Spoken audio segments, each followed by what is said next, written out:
tertiary-level education, your technical training or vocational training, even professional development, with up to 12 years to repay. Your future success is today. Grab it now.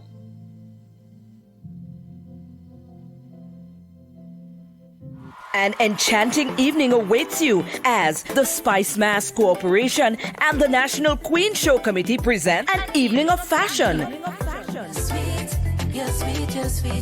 It features the 2019 Carnival Queen contestant, an evening where fashion and beauty collide. It's on Sunday, June 30th at the Port Louis Marina from 5 p.m. Tickets are $30 and includes a complimentary glass of wine on entry and discounted pizza. An evening of fashion, Sunday, June 30th at the Port Louis Marina, featuring the 2019 Carnival Queen contestants, Spice Mass, many events, one carnival. This Friday, it's on again. The Tantin Hardcore is the place to be as we head down to Carnival City. It's all about our culture, our artists, our Spice Mess. Your favorite artists and DJs would be there. Come experience the musical sounds of the Steel Band and the Octane Band live. Starting time 8 p.m. and you pay $10 at the door. Carnival City's on again this and every Friday. Up to Carnival. It's Spice Mess. Many events, one carnival. Don't you dare miss being a part of this experience.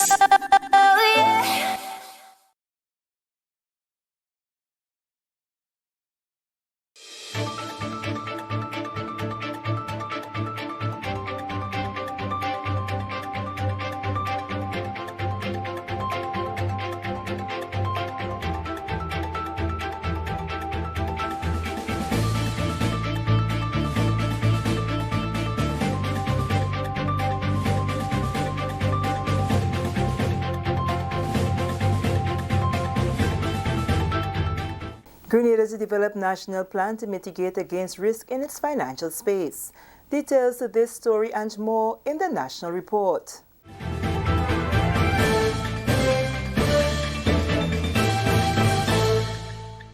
Welcome back. With the news for Friday, June 21st, I am Sherry and Noel.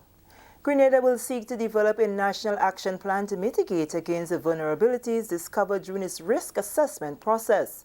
This will be done following a final workshop next week, which will be hosted by the Financial Intelligence Unit and the AML-CFT Commission to ensure risks are minimized or eliminated altogether. Entities like insurance companies, real estate, and persons in the banking business must be registered as mandated by the proceeds of the Crime Act No. 7 of 2018. Registration of the entities allows the Anti-Money Laundering Commission to have a sense of the type of risk the entity can input, which will then give the Commission the opportunity to adequately deal with the relevant entities. The first of the 40 recommendations of the Financial Action Task Force speaks to the importance of the countries understanding their various levels of risk with regard to anti-money laundering and terrorist financing. What Grenada has embarked on over the last 2 years is what we call a risk assessment that was actually conducted by the World Bank. So that process will conclude next week with a closing seminar where we would actually get an opportunity to discuss the various entities and the various risk levels, and also develop a national action plan with which to deal and to mitigate the vulnerabilities that were unearthed during the actual risk assessment process. So as a connection to that legislation would assist us to have what we call ongoing and consistent assessment of the various levels of risk that exists within the financial space, of course among the regulated entities and the entities that are conducting relevant business. Head of the Financial Intelligence Unit, Superintendent Fawa Pair, says registration forms can be filled on the site or downloaded and done manually by the entities, after which a registration fee must be paid at the Treasury. There is a 30-day period for the Commission to vet information to ensure accuracy, following which entities will be issued a certificate showing they have registered with the AML Commission. What is the value of such a certificate? It therefore means that while you go on to conduct additional businesses, for example, where you go to open an account at a bank or some other financial institution, it would say to that institution that, look, I am registered, I have an understanding of my level of risk, I have a relationship with the FIU and the Commission, I understand what it is to file a suspicious activity report, that I also have a written anti-money laundering policy, and so I'm actually ready for business. Now, the institution that you enter into that relationship with would feel much more comfortable and can now determine what level of risk you impute to their own institution and determine how you go forward. Close to 28 entities have already registered. Registration is done annually, at which time the fees must be paid. The largest fee of $500 applies to entities like credit unions, insurance companies, real estate companies, and brokers. The fee for non-profit organizations is $100. Grenada is said to benefit yet again from a United Nations implemented initiative, which will aid in combating abuse of all forms. The Spotlight Initiative is a global multi-year partnership between the European Union and the United Nations to eliminate all forms of violence against women and girls by 2030. The initiative will provide technical and financial support to the country in an effort to end violence of all forms against women and girls. Delroy Louisa has the details. A team of representatives from different UN agencies, including the United Nations Development Programme UNDP, United Nations Entity for Gender Equality and the Empowerment of Women UN Women, the UN Population Fund, the United Nations Children's Fund UNICEF, the International Labour Organization the ILO, and the Pan American Health Organization PAHO was in Grenada on Wednesday to launch formal consultation on the Spotlight Initiative. The Spotlight Initiative is one which was formed to respond to all forms of violence against women and girls, with a particular focus on domestic and family violence, sexual and gender-based violence and harmful practices, femicide, human trafficking, and sexual and economic exploitation. The team met with representatives from various sectors including civil society, various government and non-governmental organizations, seeking their input on the initiative.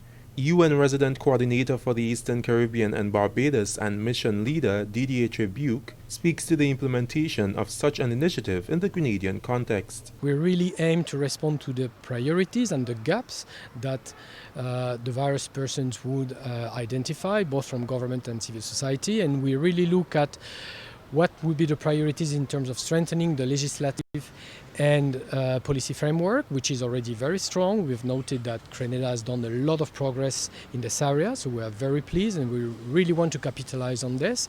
But we also look at strengthening institutions, looking after prevention against violence, and looking at data, how we can strengthen data to improve evidence-based policy making, among many others.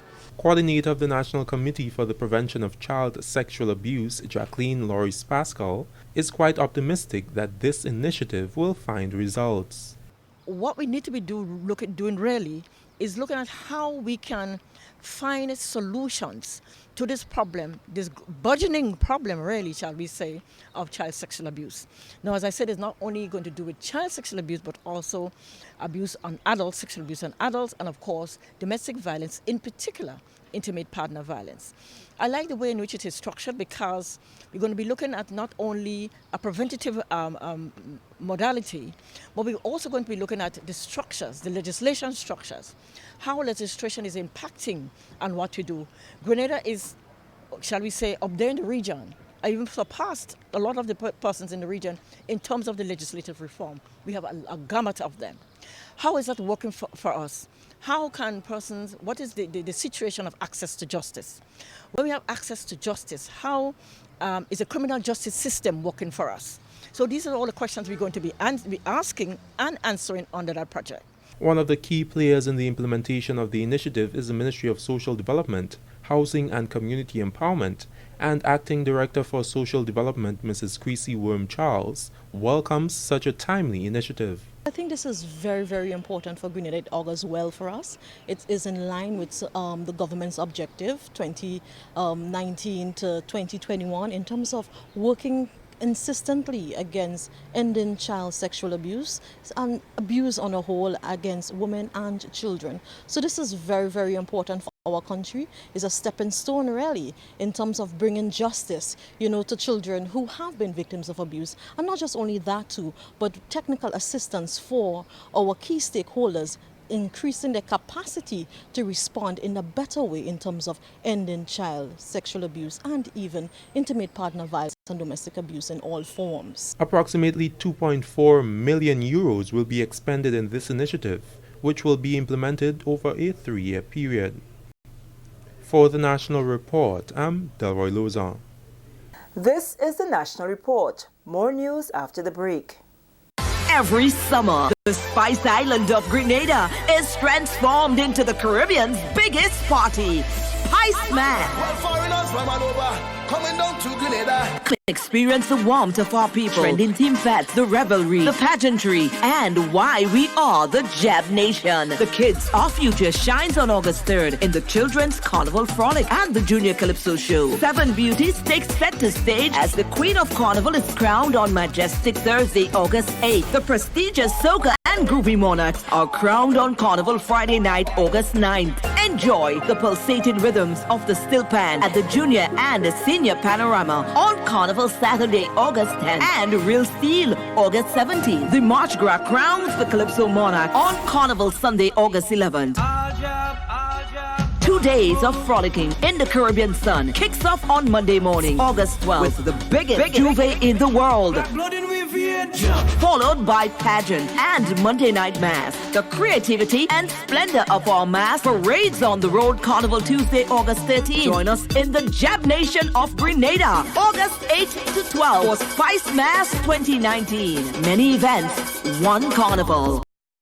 Welcome back.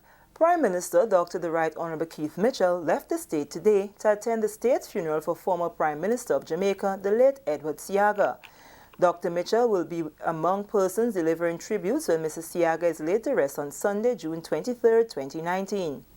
The Prime Minister will be joined by Dr. Francis Alexis, who in 1984 was the leader of the Grenada Democratic Movement, which merged with 2 other parties to form the new National Party.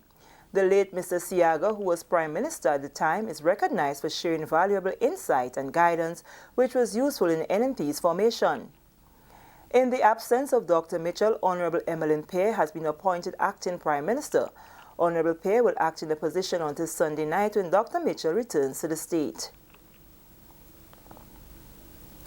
The community of River Sally comes alive on Saturday as management of the Hard Rock Sport Club stages a fundraiser 2020 cricket match between the Adrian Mitchell's All-Stars and the Prime Minister's 11. The proceeds of Saturday's fundraiser game go towards assisting former Sports Minister Adrian Mitchell with medical expenses. Mr. Adrian Spaceman Mitchell is happy that after years of contributing to sports in Grenada and his Hard Rock Club, he can now be a beneficiary. I feel very appreciative of the fact that, the sports club, which I manage, is being involved in such a venture. And, we're looking forward. I think that it will be a very interesting event because the teams that we play will be 2 competitive teams. And we're looking forward to a very successful fundraising day. Assistant manager of the Adrian Mitchell Sports Club, Ricky Williams, says Saturday's game will be free, exciting and competitive with several national players. There will also be entertainment and bouncing castle for the children. And with this story, we come to the end of the National Report for Friday, June 21st, 2019. I am Sherian Noel on behalf of the entire news team, thanking you very much for viewing.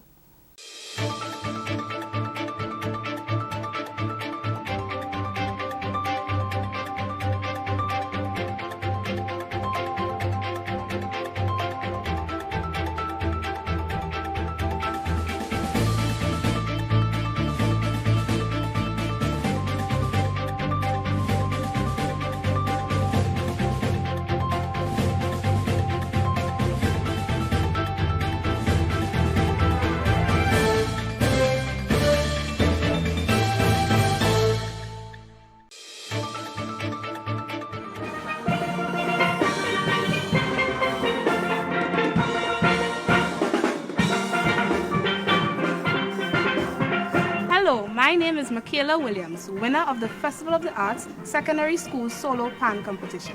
And these are my colleagues. We are members of the Full Comancheros Field Orchestra, your current Panorama champions.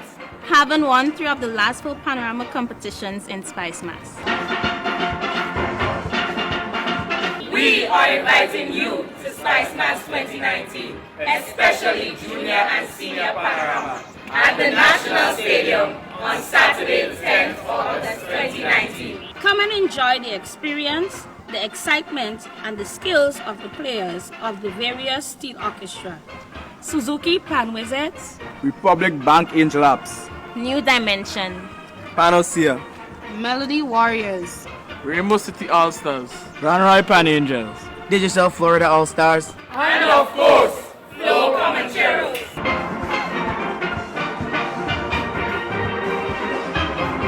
After Panorama, you can join us on the road for Juve and Parade of the Bands on Monday the 12th and Tuesday the 13th of August. Spice Mass 2019. Don't miss it.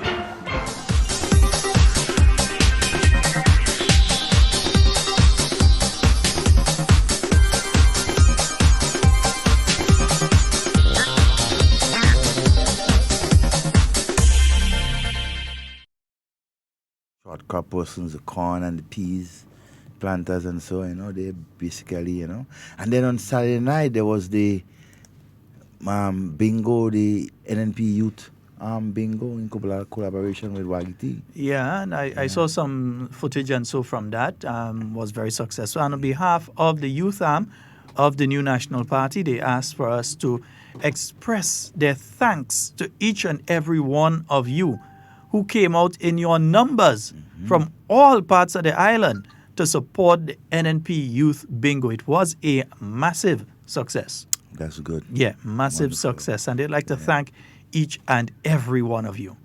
Yeah. In fact, I'll give them impetus. I feel like we want to do our next one soon. Yeah, well, yeah, you might have our next one soon. Yeah, they might interchange with Wagiti. When he do one, they do one. And,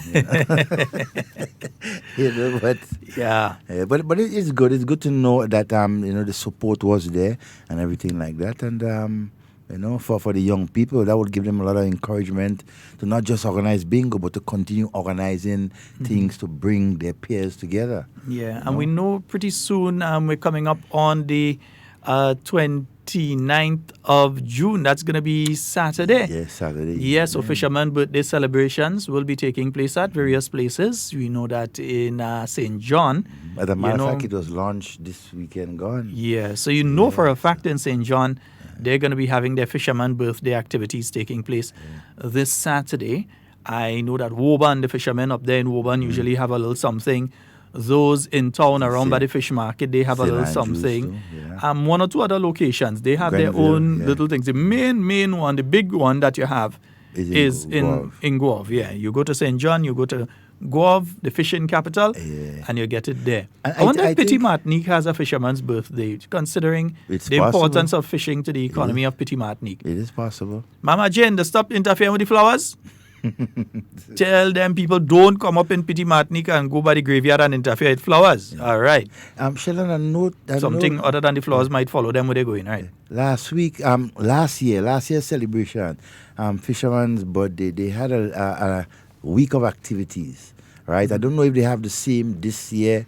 They do. We would like. They do, but I haven't seen the schedule. Yeah. Last year, I can't even remember who it was. Someone from the committee sent us the schedule. I haven't seen the schedule this year. So any one of you out there listening to us, you want to give us a call, send some information for us, then hey, feel free.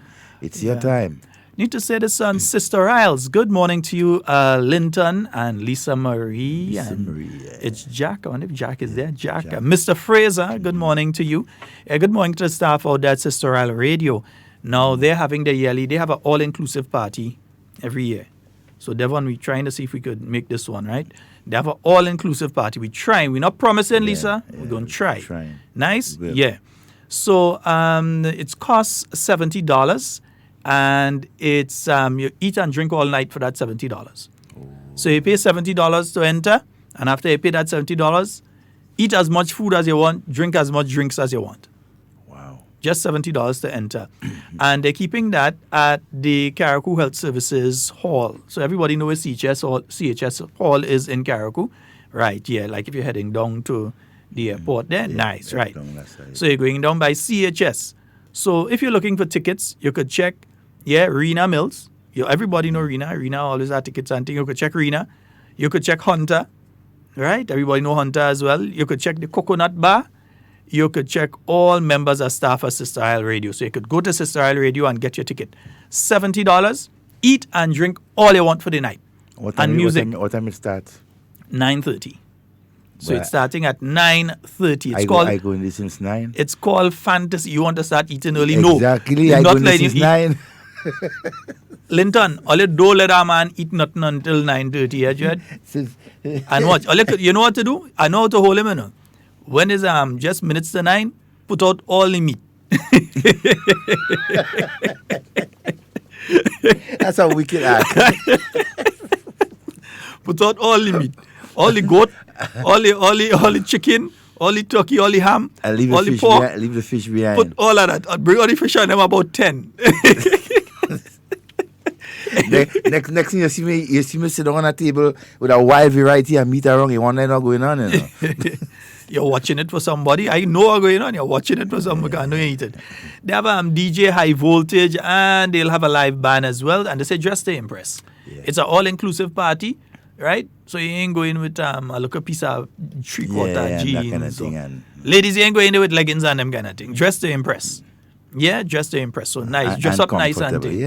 Yeah, man. Fellas, if we could find a little blazer, throw on a little blazer. You understand? Yeah, throw on a little blazer. If you want to throw on a three-quarter soft pants or that or a long pants with some proper socks and a nice shoes and things, that is handle. You asking some men to go way into the closet? Nah, you'll be surprised. These days, guys have it locked, man. They have the thing locked.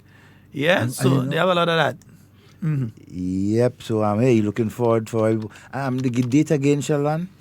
It's going to be on the 29th. So that's this Saturday. That's this Saturday. Yeah, this Saturday. So, folks, you need to go on to Sister Isle and get your tickets now. Yeah.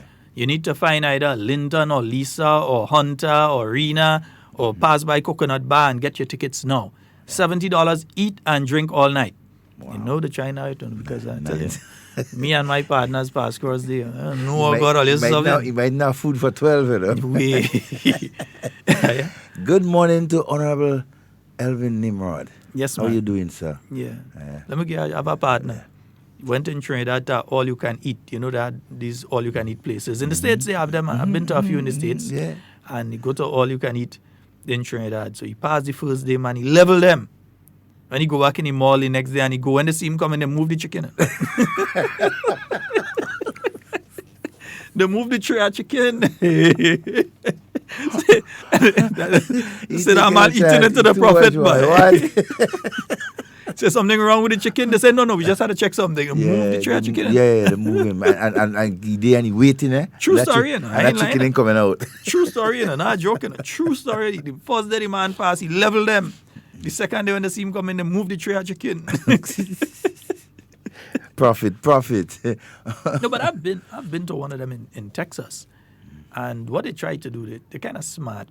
They give you such a variety. Yeah. And they give things to kind of fill you up. Exactly. So you get a lot of food. mashed potatoes, rice and corn. Yeah. You understand? Rice and corn, vegetable rice, all kind of rice you could think about, saffron rice, this, that, they give you that. All kind of salad with mayonnaise and all kind of things. Things that when you eat a 2-3 spoon, you start to feel cloggy. Yeah, they fill you up. They get the stomach kind of heavy, and then the fish. They have a steam fish. That's all I go in for. The steam fish. They had it steam, fry, you name it. They had it, man.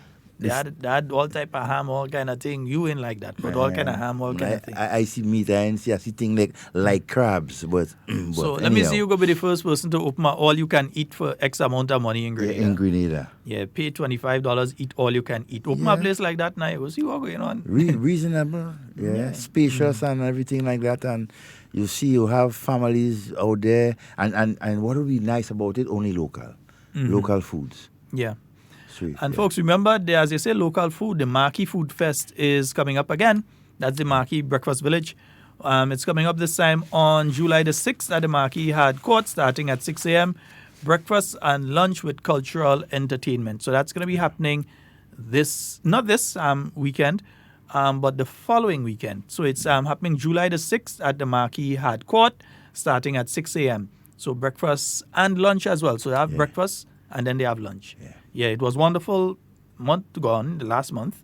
Well, it was earlier this month. Earlier this the month. 3rd or somewhere. Yeah, it was early this month. And so it's coming up on the 6th of July again. And also sticking in St. Andrews, this Friday it's the launch of upper level promotion. Yeah, Peter Bain and associates. Yeah, they'll be doing their launch there up there in Granborough this Friday. I think, hey, Mr. Bain, the invitation is yours. You want to call in and give us a heads up. Also, there's a project that he and some of his associates has undertaken, Sheldon. They call it the 3 T's. Right? Timpo, Teller, and Tangler. Yeah, you know. Once you start with Timpo and Teller, it has to be Tangler. We would really like to know, because not much information come out as yet when it comes, but he's the one. So, hey, Mr. Bain, the option is yours. Give us a call. Let us know what is going on, carnival-wise and so on. Even a part of Sedu. This weekend was the Kaiso Badge launch. The Kaiso Badge Friday night. Boy. I didn't get a chance. I couldn't make it. No, this weekend has been one of those type of weekends for me. So, Lindona, good morning. Make it. Lindona, get on here. I only hear what it's Calypso, you know. So Lindona must get on. Nice Lindona, Calypso. That's, you know. Lindona making Calypso stage since the 1980s, 1990s. Yeah, Lindona, we're selling out your age day today. We're selling it out. All right. And folks, hey, we have a statement here from the Ministry of Finance, Planning, Economic and Physical Development on donations and concessions. Now, from time to time, some of you, especially out there in the Grenadian diaspora, and we say a special, glorious Grenadian good morning to each and every one of you, whether you're listening from Devon, let me start a call place where people does be listening from now. Texas. Man. Yeah, we have people in Texas. California. There. Yeah, we have California. You know, Pancho and them out there. Florida. Well, all over. Leslie, all of them. All over Florida. North Carolina, South Carolina. Mm-hmm. All right. Washington. Yeah. Yeah. Brooklyn. New York City. Yeah. Long Island. Yeah.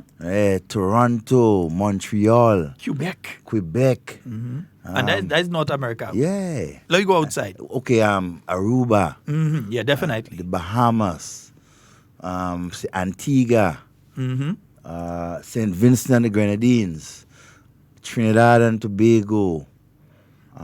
Where again? Well, watch all over. Well, yeah, because we even have a guy that does tune in from Africa and all kind of you thing. Understand? Even Eastern Europe. There's too. a dentist somewhere in Africa there that listens to the program regularly. And as I said, dentist, good morning to you, Gentle Dental Care.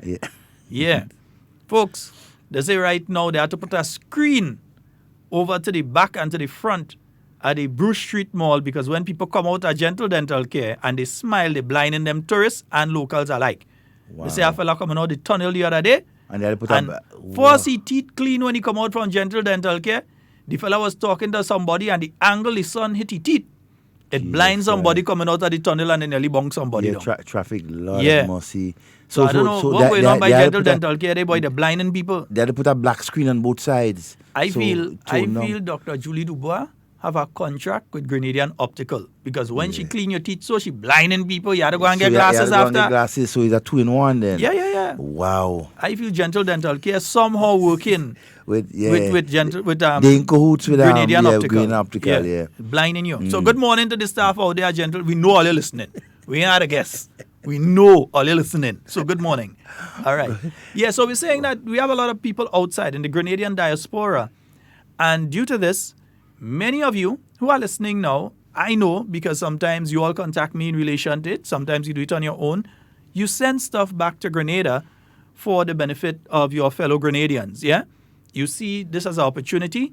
You may be working somewhere and you get a set of items that you decide it's best to send that back to Grenada, either directly to a school, or you may send it to an individual, or you may send it to an organization. So you're sending stuff down. And it ranges from anything from clothes to computers to medical supplies and different things that people try to send down. Now, the government of Grenada has absolutely no problem with that. But what they're saying is that there's a particular procedure that individuals and organizations need to go through when they're doing this sort of thing. Yeah? So they're saying any person wishing to donate items to entities in Grenada for charitable purposes must write a letter to the Permanent Secretary, Ministry of Finance, Carriacou, St. George, requesting duty-free concession. The letter must include a detailed list of the items to be imported and should reach the Permanent Secretary's desk at least 2 weeks before the items arrive in Grenada. So you have some wheelchairs and walkers that you want to send down to Grenada, right? You must write the Permanent Secretary here and request duty-free concession before the items arrive, at least 2 weeks before the item arrive. Yeah? Because what happens in a lot of instances is that individuals and organizations, they pack a container with the stuff, they send it down, and then when it's here in Grenada, then they apply for the duty-free concession on it. And that can't be proper in not only Grenada, in any country. That can't work. So it's not that, Grenada Customs and Grenada Ministry of Finance acting funny. That will not work in any country on earth. Good morning to you, Sonia. You must give at least 2 weeks. So you must write a letter to the Permanent Secretary at the Ministry of Finance asking for duty-free concession and with a list of what is in the container. Because there have been instances before, Devon, and let's be honest here, there have been instances before of individuals who would send down a container and ask for duty-free concession, saying that, these items are for donation, and they have one or two other personal items in between there. There's an instance an individual do that at the time and try to bring in a car. Yeah, they bring the container had items to give away and that sort of thing. Things to donate to different places, but there's a car in it as well. They should make him donate the car too. Yeah, so it's not simply that you send the stuff down and then when it's here, you ask for duty-free concession. You need to ask for the duty-free concession 2 weeks before it arrives. Because what you find happening is that the items arrive here in Grenada and then you have individuals and organizations start quarreling because they say they're taking so long to get the concession for these things. Yeah? If the letter was in 2 weeks before and then you're having problem clearing the stuff, I could understand. If you did not follow the proper procedure, then I can't. Yeah? Because sometimes the items end up staying on the port there for an extended period of time, incurring rent. Lots of it too. And then you just decide to abandon it and you say, well, look, I was sending this down to Grenada and look, it ended up on the port there and they wouldn't give me the concession. It's not they wouldn't get the concession. Sometimes the person is only here for a week. Sometimes you're only here for a few days. Sometimes you just decide you're going to take the trip just to clear the container here, do the official handover, your photo opportunity if you're into that. Get your photo opportunity. So you're just here for 3 days. And when you reach here, then you realize now you have to send a letter to the Permanent Secretary. And you send a letter to the Permanent Secretary and expect a response the same day. No, it takes at least 2 weeks. You must get that in. Yeah. So they have to give appropriate time. It's not that you will not get the concession on it, but it has to be done in the proper manner. Write the letter to the Permanent Secretary and ask for the concession. And then 2 weeks before. Yeah, you have to realize not just you alone. And list the items, List the items that are there. It is Monday, it's an open line, and I see a caller calling, although we didn't say open line yet. Good morning and welcome. Good morning. Hello. Hello. Hi, yes, morning. Good morning to you, sir. Sheldon. Hi. How going on? Quite fine. Go right ahead. Sheldon Devon Fluffy here, man. Fluff. Uncle Fluff. How going on? Are we there? Fluffy here. Yeah. We hearing you. We hearing you, man. Sheldon Devon morning. We hearing you, man. You go ahead. Everything good. You mentioned in a whole radio station come down in a container too. I'm forgetting that. You forget charity thing come down in a whole radio station in a container. You forget? You're looking to put me in trouble, ain't it? You just called to see you. All right, sir. All right, me, all you want to go and put in trouble. Now, anyway, at least we didn't say which radio station. Yeah. Good morning to all the bus drivers and conductors and all the vendors and so in St. George's, St. Andrew, wherever you are, Uncle doing your service and so. All right, Kami, good morning to you, my dear. Rex, Fluffy, morning to all you. Krista, I could never forget Crystal. Yeah, Crystal. Ram. Soup. Bala. Yeah. Old dog. Yeah, we had a call name, man. Zai. Yeah, man. Gilbert. Good morning to all of you, Desmond. Good morning. Good morning to all of you. And those names that we mentioned. Ras, I have a partner, Ras. I haven't seen Ras for a long time. Last I know he was driving a red bus between Grenville and St. Patrick. But I haven't seen him for a long time. But I hope he has a wonderful day. He knows he are talking about. He knows he are talking about. I didn't think he's driving a red bus again. But last I know he was drivers, those buses, those number 9. Yeah, the number 9 up there in St. Andrews, who replying to St.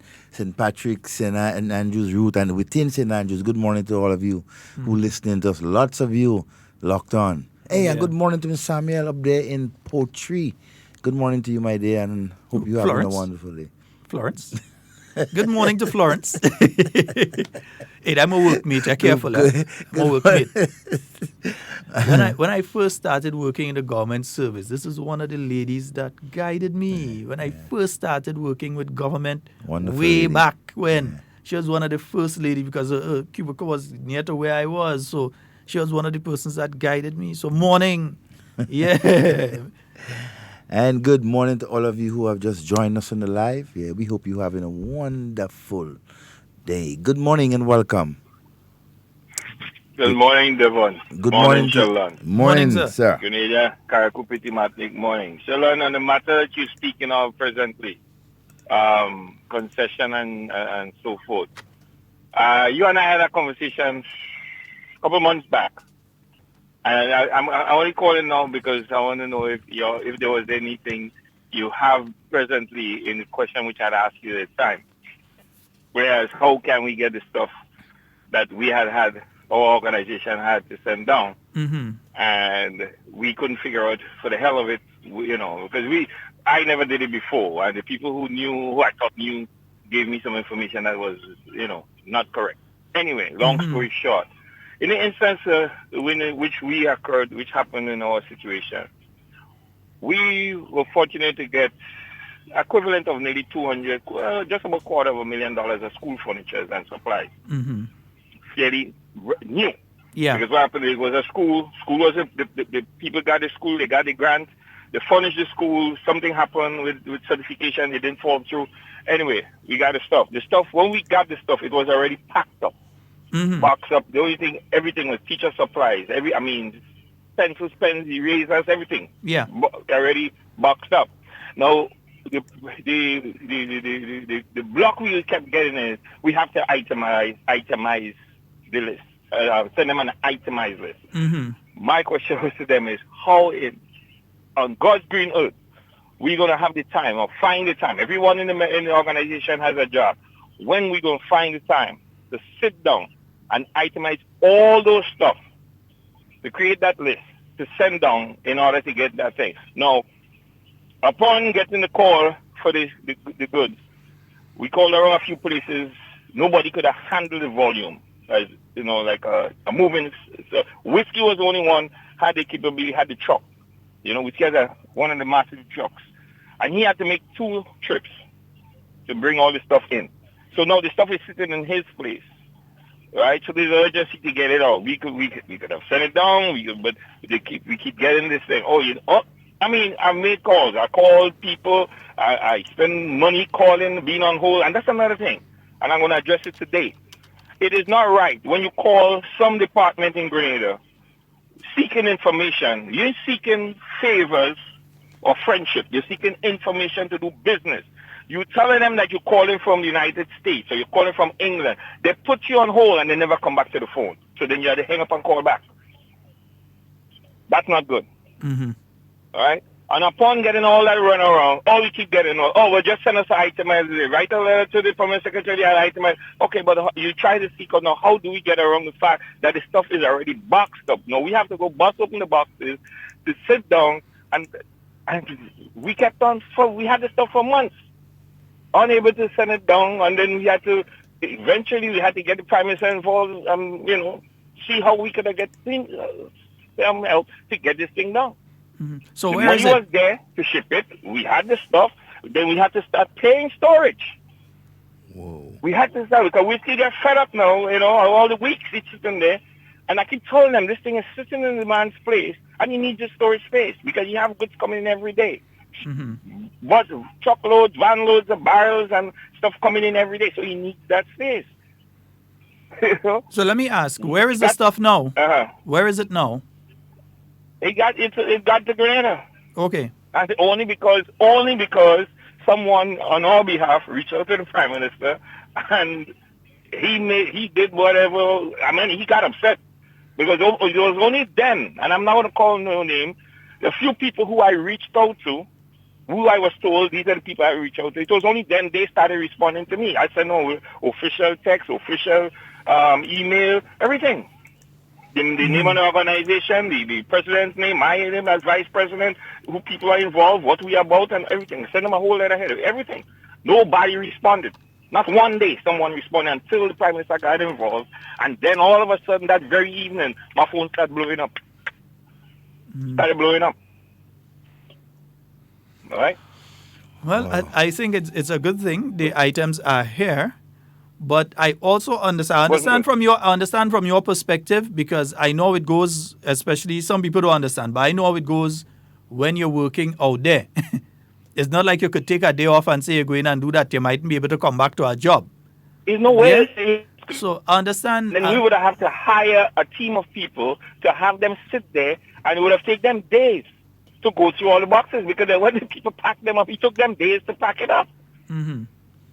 But I think it was a long, tedious process. But I think it's a lesson. Right? It's a lesson for your organization and for others in the future, that once the donation is being made, to get an itemized list from who you're getting it from in the first place, but because they must know. They could not have given us a precise itemized list. They could have just given us an idea of what in some of the boxes, but to itemize it and say 100 of this and 100 of that or whatever, it wasn't. They didn't know. They themselves didn't know because they were hired to box the stuff up. Okay. That was their job. People didn't want... As a matter of fact, the people wasn't boxing it up to, for instance, to resell it or whatever. They were about to get rid of it. This is America. They don't care. They will throw it in the dump and they get a tax return on it. It didn't matter to them. They just wanted it out. Yeah. So when we got the call, we had to move on it immediately. All right? And we got it there. We got it picked up in the timely fashion. They gave us up until this Saturday to get it. We got it out the day by the Wednesday, Thursday, Unfortunately, the duration of the first pickup went in some late, and then they had some kind of construction going on in the building. So the second trip didn't take place until the following Monday. But we got it, we got it out the day. They told us, okay, here what happening. The next batch, or you could come for it on Monday. The Monday, the truck was there to pick it up bright and early. So we didn't have a problem getting it out today. The problem was when we got it in our possession, because I got to the point where I was going to give it to schools over here. I really was going to do that. And when the person called me and asked me, did you get any waivers? I told them no. That's when they said, no way, you can't do that. You cannot, it would be not good to give it to schools here when people schools down, they could use it. And that was, that's the only reason I did, because they said they would help, and they actually did and made the call, and, stuff was done. But it's too tedious. My point is, the whole thing about it, it was just too much of a tedious process just to get someone to tell you, do this in that form or do that, contact this person. You couldn't get an email address from nobody. You couldn't get it's ridiculous. All right. Yeah. But anyway, that was my contribution. That has to be worked on. Okay. And on a lot of front. No problem, bro. All right. Peace up, brothers. Yes, all right. Take care. But I think that what Wade has raised there is a valid concern. But you have to remember, on the Grenada end, we also have to understand that, one, there have been instances in the past of people bringing undeclared personal items and thinking they won't get through with it. Yeah? Now, that is the reason that they ask for an itemized list. I could understand, because I don't think any immigration officer go in and sit down and count through to see his 10,000 pencils. If you're bringing pencils, or you're bringing chairs and you're bringing 500 chairs, that customs officer, saying immigration, customs officer is going to sit down there and count each and every chair. Yeah, there are some that will do it. Well, yeah. There are some fellas that dread. So them ladies and fellas down there, they dread. They go by the book. But the bottom line is this, that the items that you are bringing are for the purpose that you're bringing it. I think that is the main thing that customs want to verify. Yeah.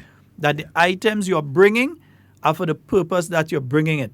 That you're not bringing X amount to donate, and the others, we see somebody pitch a tent in tongue selling it on the street. That has happened. I'm telling you, it has happened. Every day that happens. People come in and say donation. And we're not, please, don't try to place us in a box and say that's what we're saying about what Wade was paid. That is absolutely not what we're saying. Because I know the situation Wade is talking about, and I know where those things went to. And it wasn't on the streets for sale or anything like that. So let me make that clear, because people like to twist and put in words for what you ain't say until you take them to court and then they have to hush them out. Yeah. So that is not what we're saying. But we're saying that it has happened in the past. Yeah. That people say these items are for donation. And they go and they get their concession on the items. And some of the items, they take it and they take their photo and they post it up on social media, etc. They're donating to this home or to that home or to this school or to that school. And the rest of the items end up in tongue under a tent for sale. So customs is trying to make sure that everything that come in the barrel or everything that come in the container is for the purpose that it was asked for. But secondly, so it says now, one, when you are getting items, that you need to try and assess the volume of what you're getting so that you can make that declaration for when those items are coming into Grenada, because the state of Grenada has to protect the state of Grenada. The customs officers are the policemen and women at the border when it comes to these items coming in. First line of defense. Because you wouldn't like to know some of the stuff that has come into other countries. A country right next door. In fact, 2 countries right next door. Yeah, plywood and thing coming in, and the amount of arms and ammunition that come in them plywood and so from North America. Yeah, and from other places. The kind of items that coming in, contraband items that come in between some things that come down from other countries. So they need to be careful. Yeah, and also to make sure that the items that are coming are not items that are going to end up on perseverance. You don't want to go and spend for storage in the United States, spend for trucking, spend for shipping, take your time to send items down here, and then when the items reach down here and you open them up, you realize the items are useless. So now somebody down here has to go and pay a truck to go and bring it up in perseverance. Not one truck, trucks. Yeah, trucks to bring it in perseverance. So we have to be careful and we have to verify that the items, and that is the responsibility of the individuals on the other end. If you're in North America or wherever you are and you're sending these items, to verify that the items are suitable to be sent to Grenada. I used the example of a few years ago. One individual contacted me. They had a container of furniture and computers and so to send down. And then on asking, I tell you, was them big computers like them old-time TV. Or things like that, things that belong in a museum. And I'm not speaking about 10, 20 years ago, I'm just speaking about a few years ago, 5 years ago, 4 or 5 years ago. And they wanted to send these stuff down to Grenada. But what would have happened in that situation would have been it came here, and then I would have to find transport the same way to bring it to the location to open out. I had to find transport to take it and bring it to perseverance. Yeah, that was not good. Yeah, so it is the responsibility of the individuals on the sending end to make sure, verify that the items are proper, useful items, not items that are going to come here, you use for 2-3 weeks and then you have to dump. 2-3 months and you have to get rid of, but items that are useful. And that's why it's so important that, organizations, out there, North America, wherever, you come together and do it properly, right? So, yes, we appreciate whatever you send for us, but you do it properly so the tediousness in going through the customs and this and that, it will be much easier and so to get and to distribute. And so, because, the diaspora is our backbone.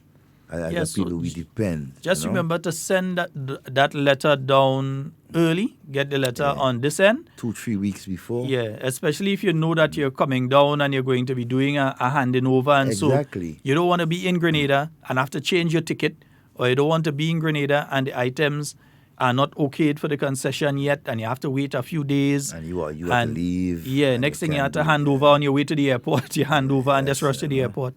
You don't want that kind of situation. So let's just try to follow within the rules. Itemized lists, pencils, pens, X amount. Notebooks, X amount. Yeah, you give the figures, you bring it in, and you do what it was said. Because customs can go and seize the item after. Yeah. If it is found that the item you're selling is an item that was brought in under concession, customs can either seize the item or charge you. Huh? Yeah. Yeah. And it has happened before. And you see, even the itemizing and the packaging is so important, you know.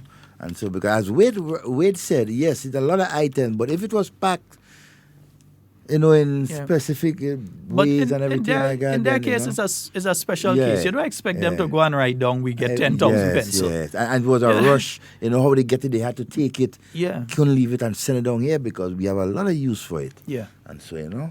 Nice. So that is down here. Folks, 440-7377. And 347-329-3101. Give us a call. Mm-hmm. All right. It's an open line.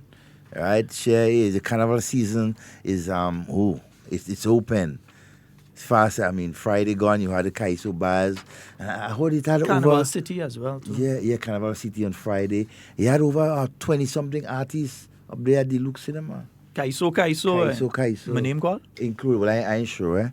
Include the other foreign artists also too. I get called when I end up in Carriacou. I end up in Carriacou a year before. I think I get away last. No, I didn't get away last year. I didn't get away last year.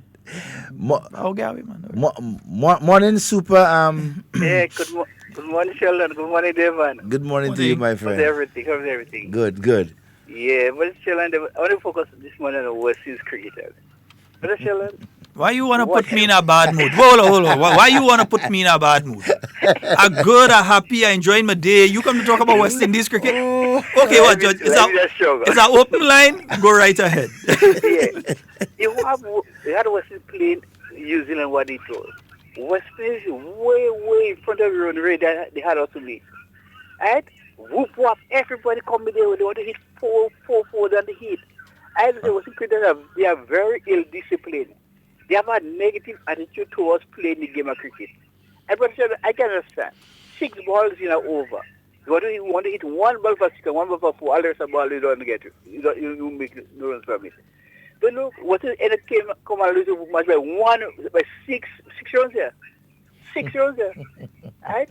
But I went in a shop this Saturday. By the time half an hour after when I came up, there was 4 wickets for next to no runs at all. Next to nothing. So they play cricket with a head, with a positive attitude. They play with a negative attitude. Like somebody was saying, but in the last match what it was before New Zealand. And said that they come to practice, they go hunting. Right? No, but something wrong with the cricket. Right? And once they don't change the attitude of how to play cricket and learn from the mistake, they will continue going on the same road. Yes, I want West Indies to win. Right? But they have to change. How you could be way in front of your own right now? Why you have to continue attacking Gale in bad, Gale going? You stay there with Gale. Right? So when you get to settle down Gale, you're already there in. But they leave Gale and go.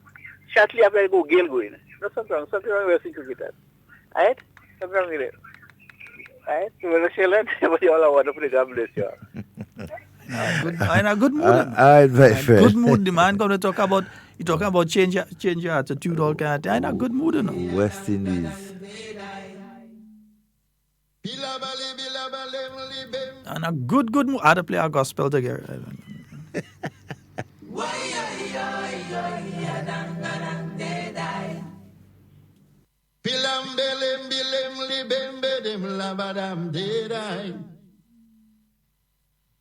That was good. Man, come and talk about West Indies. According to somebody post over the weekend, 2 things I don't put in my hopes on: West Indies cricket and Trinidad football. Like two things. I ain't taking no chance. Me ain't going and send up my blood pressure. I do watching. I do following. If I'm between, I see the score. Nice. Again, the score. Thank But God. me, Thank God we have a much wider variety of medication for heart attack and these type of things. Man. You understand?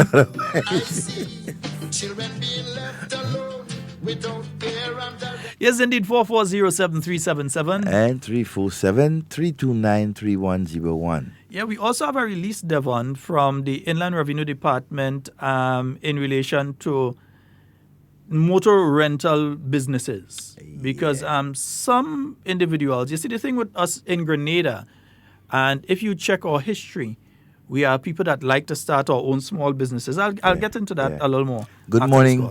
Good morning. Good morning, Devon. Good and morning. Good morning, Sheldon. Morning. Hey, boss. How you guys doing, man? How you guys doing? Pretty good. All right, and good morning to Grenada and the rest of the listening audience throughout the world. To my brother, I share your pain with West Indies because I'm an avid fan too. But it's not the players. Let us not throw the blame at the players. The players are trying their best. Let's direct the blame where it belongs. For me, it's management. You know what I mean? It's management. And a while back, when calls was made to change management and the president or the West Indies Cricket Board and stuff like that, we as fans didn't fully get involved. We just, you know the saying, you leave something for, I thought you would do it and stuff like that, or we say, well, okay, you can handle it. And we as fans didn't realize that we should have been trumping our mouthpiece at that time to call for change. Because there are certain things, the players, the game has reached a level now, is not just only talent. You understand? You have, you know, these other countries, they have full established academy that their players and them understand the game and know the game, and it's not just talent. Like the brother was trying to explain a while ago, you have one more over and this amount of runs to get. And if you don't go through that in an academy, I mean, you would not really be able to comprehend that. And that is what's killing the West Indies program. The academy is not fully, it's not really jiving on the full wavelength that it should. And so management is who to be blamed for that. It's not the players. You know, so this is my version why I feel we should be venting at management so that they can implement the things that our players need to be on the same level with who they're coming up against. Because, I mean, if you look at it from past, even present today, our players, I would say, are even more talented than who they're coming up against. But now it's not just only talent. You have too many other things involved in the game. And hence the reason, this is where management is not giving them what they need. So in management, we have to blame for that. We got to continue to support our players because they're trying their best. Put it that way, they're playing against two teams. They're not getting the support from management like they should, and then they have the opponent. So, they're in my opinion, they're trying their best, and they're doing a hell of a job, faced with what they're going through. You know, so we should be giving, win, lose, or draw, we should be giving them support. I understand sometimes we get frustrated when we lose because no one wants to lose, but it's very crucial that we lay the blame where it belongs. Another thing, Sheldon, I wanted to highlight is that the brother called a while ago and talked about when he wanted to ship stuff down, the problems that we have. I understand what you're trying to explain, but my fellow Grenadians back, because I go through it too. I went through it already too. My fellow Grenadians back home sometimes, I mean, yes, we know Grenada is nice, easy, chillaxing, relax, and sometimes on the job we need to make that differentiation.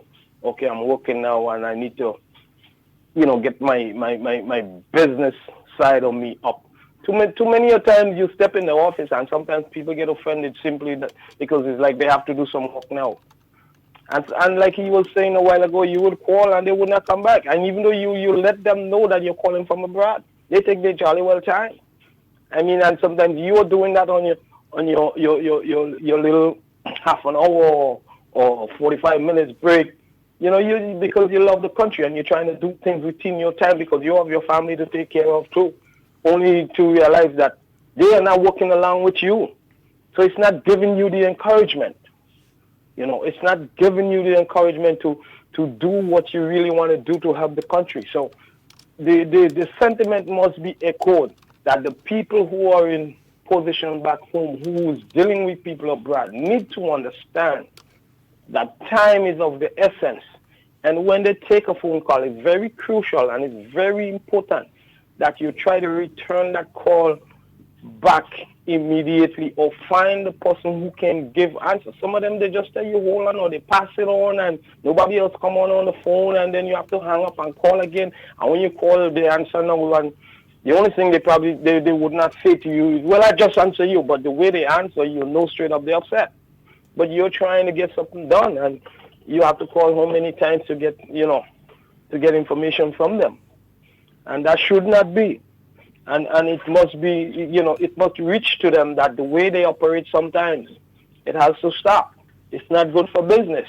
You have big companies coming to Grenada and that's some of their complaint. I've heard it with my ears. Nobody tell me. So that has to stop.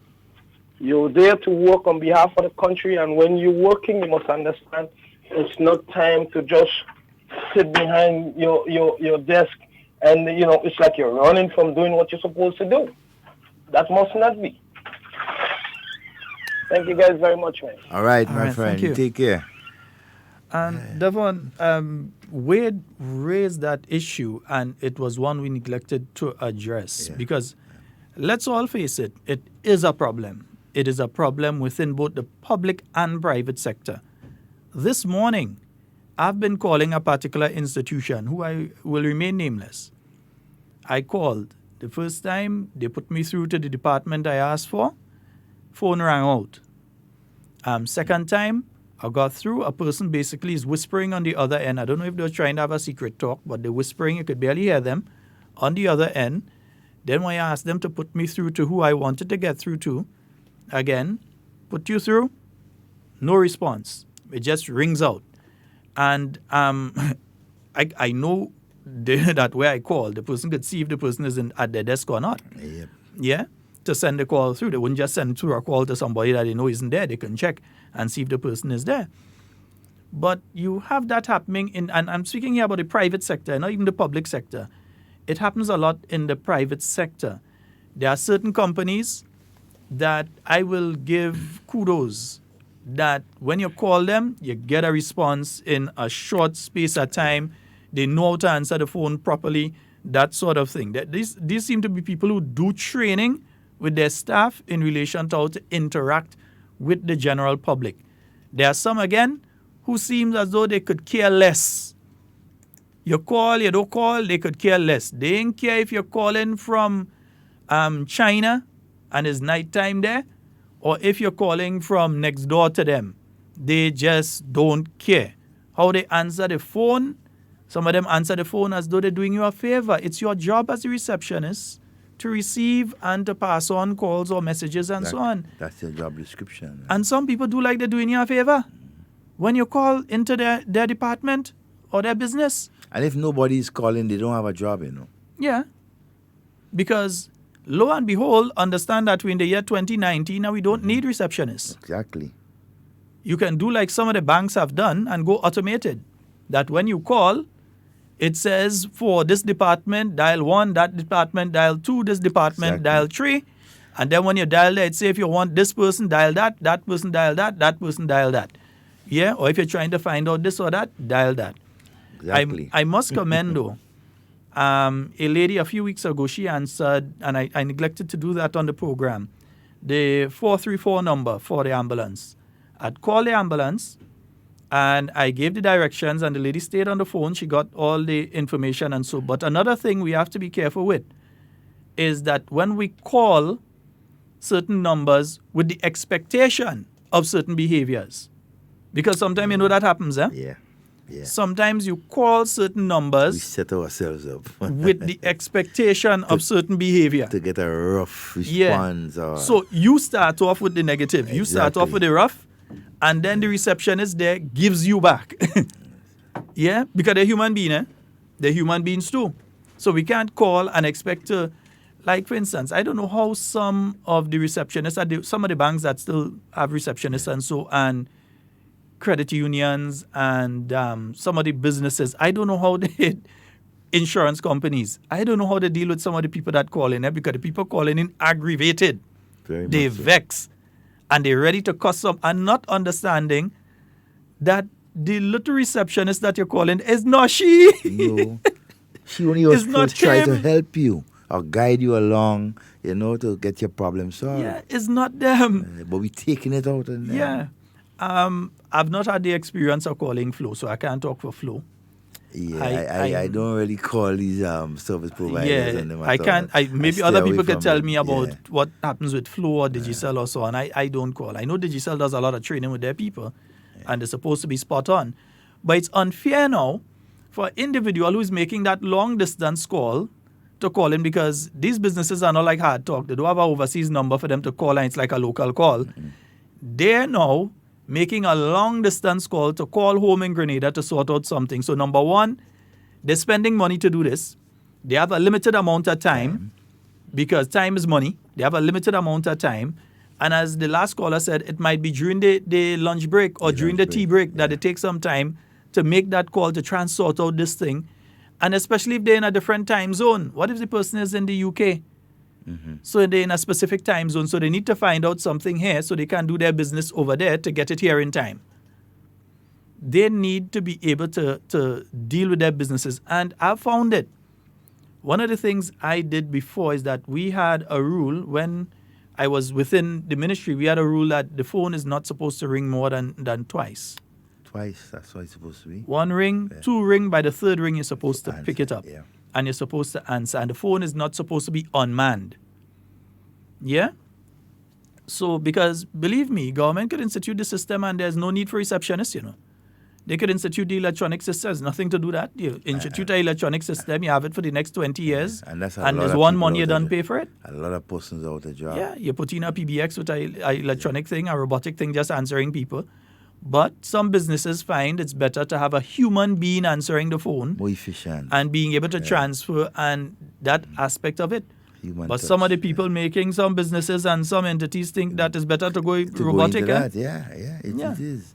And we have to be mindful of that, because you see the service that you're providing and so on. And despite, yes, we on the other end, we have our way, but you who is receiving that call, you have to be, how to, that's why training is so important. Colette is saying that they should not give you back in spite of what, and that is correct. They should not, but they do. They should not, but they do. They're human. According to where you call. I know for Grenlec, they have a totally automated system where you can, if you want to check your account balance and all of that, you can do that without having to speak to a person. You can call in and you put in your number. There's a number that's on your bill that you can use online. You dial 237 and you can go through and you can check your bill balance. You can check your last few payments. You can check everything. If you're up for disconnection, you can check everything that you need to check there. Going back about 4 or 5 months, you could go back, checking your monthly, how much you've been using on a monthly basis, your usage, all of that, without speaking to a single person. But it's impersonal. That's the problem with it. You don't feel right. Yeah. In most of it, we are so accustomed hearing somebody answering us and relating to us, and so that, it's... Yeah. With Nawasa, I tend to have people like Vaughn number. Vaughn is one of the teams that goes around fixing the pipes. So when there's an issue, just call Vaughn. And so I don't know what it's like if you have to call into Nawasa, if people get a run around or so on too. I know that. You do. I know that just last week, I was able to call the team, the guys, and there was a busted pipe in Springs. I was there, and I was able to call the guys, and within 20 minutes, they were there. And within 15 minutes, they fix it. Yeah? Within 20 minutes, they were there, and within 15 minutes, they had fixed it. Service. Yeah, them fellas pull out that thing, all I see sparks start to fly. Next, 2 tools. They done, I see they putting the tools back on the thing, and they're gone. Yeah. Pipe fixed. I must say, we have come a long way in terms of the service providers in our country. Mm-hmm. Yeah, a long way. We have, But in the government service, etc., and it's annoying. You call, and when you call a particular department, that somebody answers the phone, if you're lucky, they answer the phone, they put you on hold, and sometimes they forget you on hold. Yeah, they forget you. They forget you on hold. So you there, and you're waiting, and they have you on hold, and you're waiting, and you're waiting, and you're waiting. And 5-10 minutes gone, and you wait. If you're on a mobile phone, forget it. Your credit done. If you're one of the people that go with the pay-as-you-go sort of thing, your credit done. Find a landline and call. Yeah, because your credit done. Yeah. And that is not nice. It's not nice to be doing persons that, So again, as we say, businesses, even government, and so continuously, train persons and so to do that type of service, so that interaction, it's much better. I can tell you that many persons go through the training, they just refuse to implement what they've trained. Yeah. So I know it is something that definitely departments need to look at. Another one is not responding to emails. Yes. You send an email to a particular department and you don't get a response, not even acknowledgement that I've received that email. Yeah, and that is some departments. I'm not saying this is something that the entire government service and private sector do, but it happens, and it's annoying that you've taken the time to compose that email and send that information to them, and then there's no response to even acknowledge, well, we've received your email. Okay. Let me ask that. Within the ministry, there is a centralized place within a particular ministry where all emails come in and then it's being distributed to who it's supposed to go to, or you have... No, you have the government system, and each individual within the government service can have an email with their name .gov. Okay. .gd. Right, so you could direct your thing to them. So each, you can use that. Some people tend to use their own email that they've had for years. Like, I might use my email that I had for years and not use the government own. But for government, for instance, if you're speaking to some companies, they refuse to accept any personal email. It must be from gov.gd. Professional, yeah? If it doesn't come from gov.gd, they don't even acknowledge you. You have to send it professionally from that. Yeah, and it's a security breach too, basically, But you see, another problem that some persons have is that they send an email and they don't make a phone call. Now, one of the things that I always asked my receptionist to do was that after you sent an email, phone the individual or individuals and confirm that they have received. Even if it's alert them to do that. Yeah, even if it's for staff meeting, and you have a WhatsApp group, and you WhatsApp everybody in the group, what does it say? Person A or person B hasn't lost that phone, or they're off of internet. They don't have data, or they're out from Wi-Fi. So it's important to phone. Always follow up your WhatsApp messages with a short phone or call. Your emails or your SMS text messages. Follow them up, especially when it's for meetings or important things. Follow it up with a phone call. You sent a letter, a physical letter, as we hardly do these days. You send that, follow it up with a phone call. Speak to the person. Hear their voice saying, yes, I've got it. I acknowledge receipt, whatever. Even though you put respond, some people do not respond. So you've got to actually speak to a person. Yeah, but it is something, and I agree with Wade and the last caller, it's something that has to be looked at. Yeah, it has to be. But continuous training and so, and as we move on, things will get better. And so, because, hey, every government department wants to ensure that they deliver, right, in a timely and professional way. All right, so I don't think the different PSs and administrators within the ministry want to be seen as a ministry that is not doing what it's supposed to do, So it's all about delegation again, and then leadership, right? As our good friend when he talk about West Indies cricket, the leadership. Once you have efficient, proactive leadership, you tend to get the results that you want. Right? And so because you have a plan, you know what you're about from the top go down, you know what you set out to do. All right? And I think, that's some of the problems that we have in doing certain things. We don't put the right people to lead.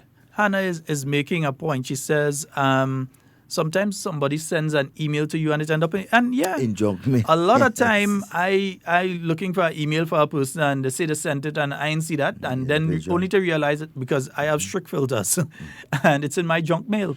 So I have to be checking my junk mail ever so often. Ensure, yeah. In fact, it has some that go straight to trash because it doesn't meet certain criteria.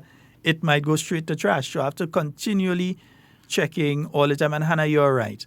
Devon, the Inland Revenue Department, and you've been hearing them a lot these days, eh? Yeah, very much The so. Inland Revenue Department, they and the Royal Grenada Police Force, they had a meeting with motor vehicle rental businesses. Yeah, because they've been having a problem there. Yeah, that is for those of you who have 3 and 4 vehicles and you're doing rentals. Yeah. And more. Now, one of the things is that you have to register and you have to pay VAT. And the motor vehicle rental, a lot of the individuals have not been doing that. There's also a $300 yearly fee.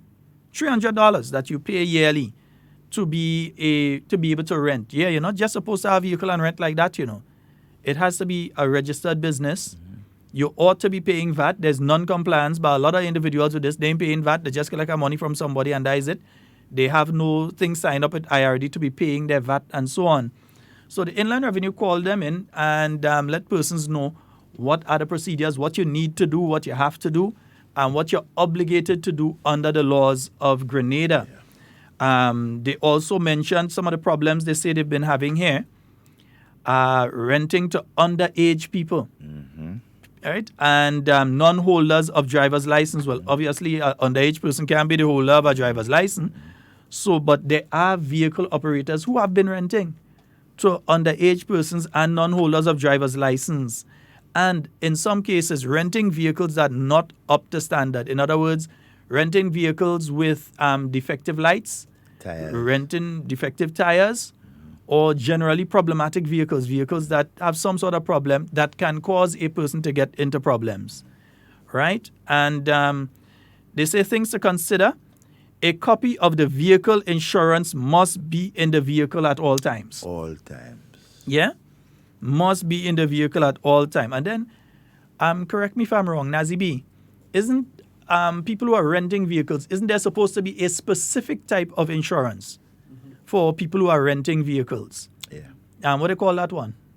You know me, I just go and pay this thing, me doesn't follow up exactly what is what. Third party or some kind of thing? What do they call it? There's a specific one. Comprehensive. Yeah, comprehensive. And because there are people that are renting vehicles now and it's not comprehensive because they're renting with the cheaper insurance. The insurance that just cover them basically. You bounce it, you pay for it.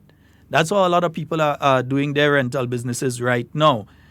Carriacou license holders can register their license at the license division or the nearest police station. So we have a lot of people who are coming from Carriacou country, so Carnival. They'll want vehicles to rent. But they can't just come and present their Carriacou license to you and rent a vehicle and drive. They have to register their license at the nearest police station or they go to the licensing department and they register. And they've been issued a particular receipt or something. Yeah. So they always have to. Well, basically a temporary license. Yeah. Because there are people that come in, Carriacou nationals, and they just go and they rent a vehicle and they drive in. Without going to the police station first and going through the process and get the temporary license, they don't do it. That's illegal. So the Inland Revenue and Royal Grenada Police Force, you see, they're working hand in hand, are telling folks that no, this is not what is supposed to happen. You are supposed to get your temporary license. And if you know you're renting vehicle, but you know that person is involved in illegal activities, you're liable as well. Huh? Yeah. If you are renting, in other words, you're providing a service to a person doing an illegal activity.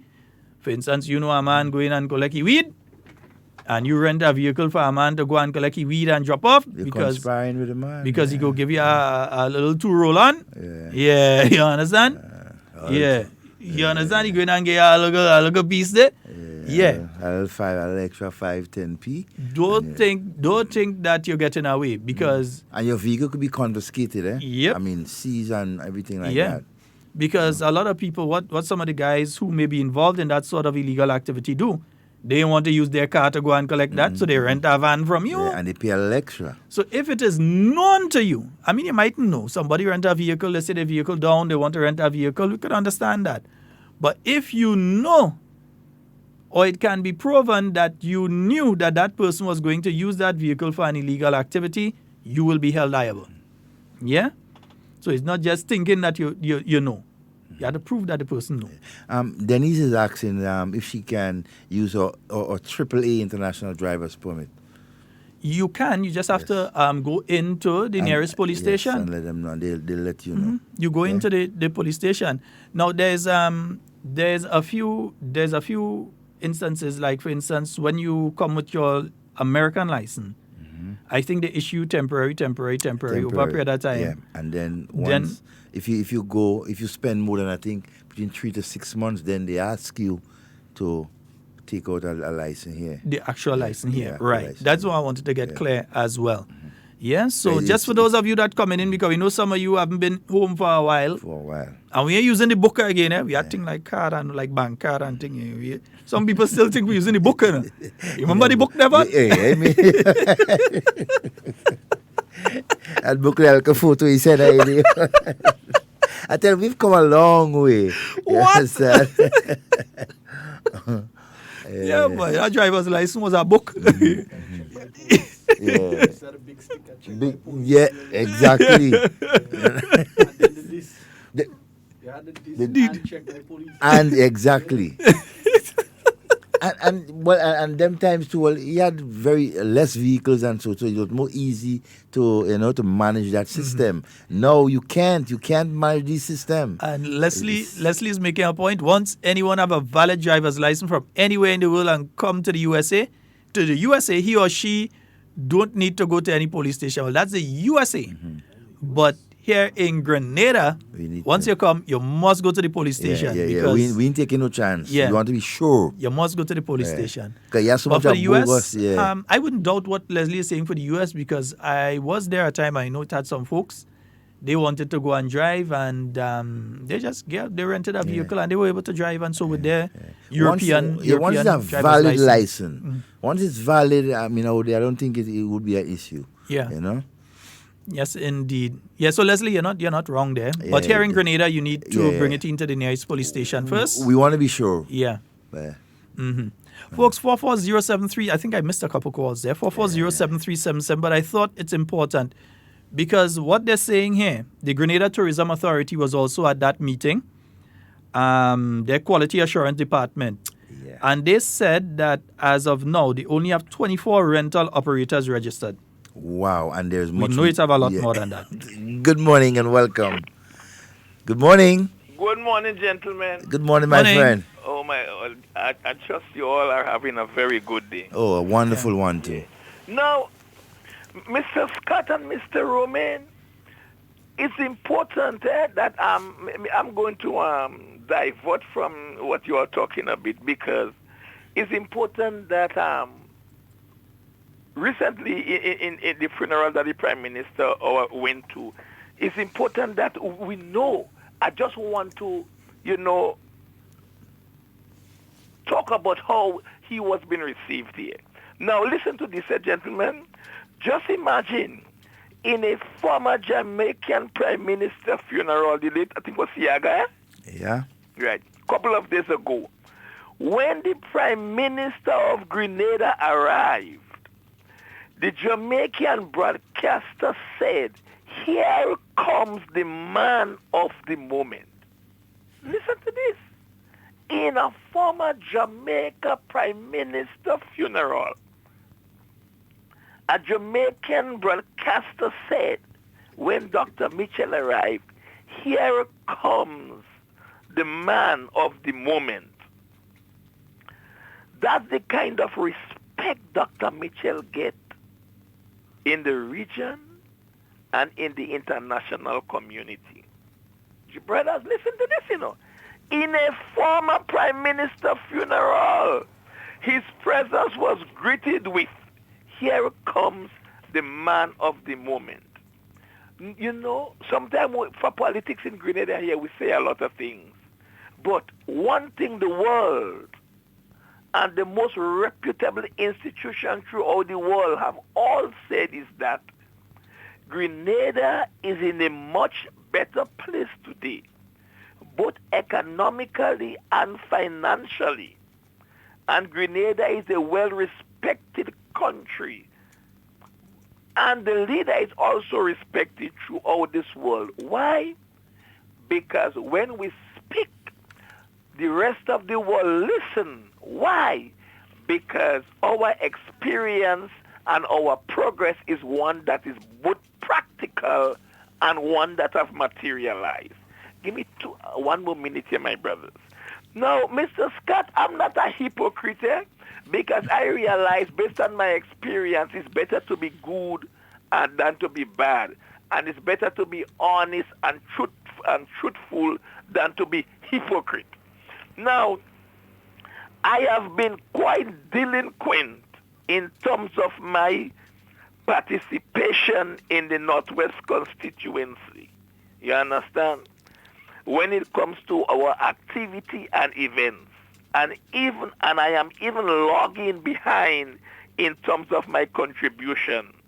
I want to say no, that will change soon. But Mr. Scott and Mr. Romain, I want to express my sincere appreciation for the hard work, because I believe in let those who labor hold the rain. I also believe in shared sacrifices. I know it takes a lot of hard work, time, effort, and being away from your family in terms of making things happen. Using your personal vehicles to transport people and things to and from activity and events. Mr. Scott and Mr. Romain, there are some committed and dedicated people that always make themselves available to make it in terms of making it happen in the Northwest constituency in St. Andrews. And while I have been delinquent in terms of my participation and my contribution, I just want to express my sincere gratitude and thanks to all those in the Northwest constituency that make it happen. Gentlemen, I trust you all will have a pleasant day. Thank you very much. Friend. Yeah, and he brought an issue there. Dr. Mitchell was at the funeral of the late Prime Minister Eddie. Siaga. Yeah, man, Eddie Siaga yesterday. Yeah. And I could tell you from personal experience, I was in Jamaica with Dr. Mitchell roughly about three to 4 years ago. And it came up when Judd was here, Senator Cadet was here. We went to that meeting, and in a group of young people from throughout the Caribbean. We had young people there from St. Kitts, Dominica, St. Vincent, St. Lucia, Jamaica, us from Grenada. There was from, I think, Anguilla, all these islands. And these young people, from the moment they got there, the only person they wanted to see was Dr. Mitchell. We want to see Dr. Mitchell. I'm Dr. Mitchell. And we hear this, and we hear that. And he's such a nice man. And we want to see him. Oh, he's my hero. Everything. They just wanted to see Dr. Mitchell. And the point came where the other heads from other countries, you had Prime Minister Chasteny there, you had Prime Minister Holness there, and so on, and cabinet ministers from Jamaica and so. And they came to that meeting. And the thing is that every young person inside there, including the Jamaicans in Jamaica, only wanted the photo with Dr. Mitchell. They were rushing. There was a queue because they're rushing and it's like, oh gosh, I need to have a picture with Dr. Mitchell. And some people, when they got the picture, they're holding the phone, like if the phone is the Bible, and they're going up to the altar to read in church on a Sunday. They start holding the phone like that because they were so excited to get that photo with him. And I can say that when I was in St. Lucia, it was the same thing. You go to Dominica, it's the same thing. And when I go to the UK, in some of the forums, you have prime ministers who could barely speak English asking you, how is Dr. Mitchell? president of Slovenia. Slovenia. Good man could barely speak English. How is Dr. Keith Mitchell? And we have to realize, too, I mean, Dr. Mitchell has achieved some, political, baggage. And he has achieved so much as a politician, right? And people must admire. Just imagine. It's the only politician, who has led an organization to victory in an election 3 times, 0. The opponent getting 0. And remember one, as General Secretary back in 1984, he was able to guide the party to 14-1. Yeah. 14-1. And I feel that one only get away because somebody probably didn't do the work they were supposed to do. Yeah, and or then, it might have been the first 15 zip. Yeah, you understand? So that would have been 4. So, so he has a lot that people want to praise him for. And I must say that. He has delivered. And I think folks must understand something, that it's always difficult to win an election from government.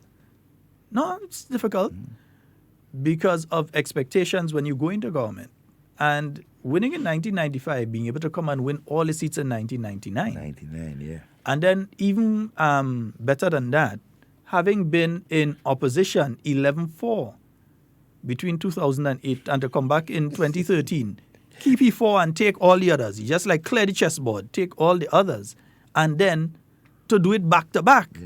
You have to understand why all these people respect Dr. Mitchell. They respect him. And there's a lot of respect there. You have some little media vagrants in Grenada with no respect. But for each little media vagrant that it have here, there are at least 50,000 people. Well, let me even say 100,000 because you're talking about the rest of the region here that love and respect Dr. the Right Honorable Keith Mitchell. And appreciate his contribution to politics and the, and the human being in the Caribbean. Look, this man is not just an ordinary politician. You know. He's a politician that has, he has went through so much things. And if you look at which politician in the Caribbean has been maligned more than Dr. Mitchell? None. But he has weathered it. He went out, he was in, he went out and came back. I'd not see they started to malign Dr. Keith in Trinidad. Dr. Keith in Trinidad, they have it easy. He have it difficult, but he will survive. He have it easy. I can tell you all how the election result go come out. You know. He will survive. I can tell all you now. You know. Yeah, there will not be a change of government. No. As a matter of fact, he will gain more seats, in my view. I know about the gain more seats. He will gain more. See, because when you are in Trinidad is interesting. It's very interesting. But I always anyway. Let me leave Trinidad politics alone. Stick it out. Well, stick to Grenada. You could talk a lot about Trinidad most of the time. I never pay taxes there. I have never. I lived there as a child. I never pay taxes there. So I try if I qualified. But Sheldon, right here in Grenada, man, it's been amazing over the last 6 years in Grenada. Right? 6-7 years in Grenada. The type of movement that this government has brought, this country from to. Right? Development. Right? Projects. Right, the human development and everything like that within the last 6 years has grown, in my view, right, to more than 50-60%. You find much more people getting involved in a lot of activities that they normally would not have been getting involved in. Let me ask you, right? You think Dr. Mitchell, especially outside of Grenada, is the Obama of the Caribbean? Well, yes, I would think so, because he gives people that energy, that encouragement. The Obama of the Caribbean? Yeah, and still rolling, because I watch, when you look at former President Obama, he's not sitting down and enjoying his retirement, and he's all over. But if he go back and run, if he could, legally he could have. You couldn't beat him. I think there is something that you could go back and run, somehow. Trump trying all kind of thing. But anyhow. But there's another story. That's a whole another story. Because note that American politics is heating up, because they are heading to their election next year. Next year. They are heading to their election. I can tell you how that one go turn out too. but I go hush my mouth on that one. I can tell you exactly how that one go turn out. Because certain people ain't settling themselves and settle on who will do what. So I can tell you how that one go turn out. Yeah, we have a caller. So, good morning and welcome. Good morning. Hello, Mr. Scott and Mr. Romain. Good morning to you, my friend. Well, you always keep my heart beating every day. Thank you very much. I'm just calling to just give a couple points. Dr. Mitchell, God bless this man. The man is my brother, not by blood. And my mother always used to tell me, this man has a good heart for his people. And the man has demonstrated what my mother always told me. Gentlemen, thank you for the work you are doing. And may God bless you all today. Thank you. Thank you. Thank you very much, my friend. Yes, indeed. Mm-hmm. I think that'll be our final caller for the day today. Yeah, we're heading up to the 12 o'clock hour, folks. Last week we had one guest in. We had Ms. Crosby in. We were unable. Some of the other guests, as you know, with government ministers, sometimes you have to travel at the drop of a hat. Yeah. Today you're here in Grenada, and you're all well and planned to do everything tomorrow. And tonight you leave. Tonight you're in Canada. Before you could say Jack jump over the moon, you're in Canada. That's part of the job. Yeah, that's just part of how it goes. It's because you have to go where the resources are and where things are available for Grenada. Of course. So you must go. It's not just going out, but it's getting those resources to come back for Grenada. And indeed, so those of you who have your rentals, note that all motor vehicle rentals must register with the Grenada Tourism Authority according to the Grenada Tourism Act number 42 of 2013. So if you are going to be providing rental vehicles to visitors to the island, and especially if you intend to do so for the carnival period, in order that you are not in breach, make sure that you get your register with them. But Devon, with the last 2 minutes, I had to say something. I was passing around the Carriacou yesterday. On my way to sort out some personal business. Yeah, you don't need to know I was going. Hey, Marco, so... Anyway, yeah. But I was going around the Carriacou. And when I look at the port, I see the car boat inside. Sunday. Yeah, the boat come and drop. I thought they say people don't have money. Where people getting money to buy all this vehicle? Where people getting this money to buy all this vehicle? If you go down to the port right now and take a look, Mr. Technical Man, throw it on that side there. If you go down the port and take a look right now, I don't know why people, they're saying, okay, people don't have money and things bad. But I seen some guys changing car every few months, they're changing vehicle. I seen guys opening motor vehicle dealerships and making money because they continue to do it. If you open a motor vehicle dealership and you're not making money, and they go close it down. Every now and again, I pass in an area and I just see a piece of land clear, and when you check, you see a fence go up, and then when you check, you see a bunch of vehicles inside there.